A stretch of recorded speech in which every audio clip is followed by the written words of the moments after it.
ಮುಂದಿನ ತಲೆಮಾರಿಗಾಗಿ ಪ್ರಾರ್ಥನೆ. ಯೆರೆಮೀಯನ ಪ್ರವಚನ ಗ್ರಂಥದ ಕಡೆಗೆ ಬನ್ರಿ. 31ನೇ ಅಧ್ಯಾಯ 15ನೇ ವಚನದಿಂದ ಈ ವಚನಗಳನ್ನು ನಾವು ಓದುವಾಗ, ರಾಹೇಲಳು ತನ್ನ ಮಕ್ಕಳಿಗೋಸ್ಕರವಾಗಿ ಹತ್ತತ್ತು ಅಳುತ್ತಾ ಇರುವ ಸಂದರ್ಭ.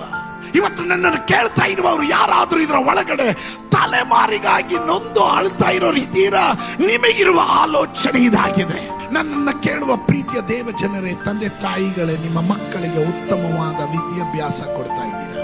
ಅವ್ರಿಗೆ ಬೇಕಾದ ಸಕಲ ಸುಖ ಸವಲತ್ತುಗಳನ್ನ ನೀವು ಹೊಟ್ಟೆ ಬಟ್ಟೆ ಕಟ್ಟಿ ಆದರೂ ನಿಮ್ಮ ಮಕ್ಕಳಿಗೆ ಉತ್ತಮವಾದದನ್ನ ನೀವು ಕೊಡ್ತಾ ಇದ್ದೀರಾ.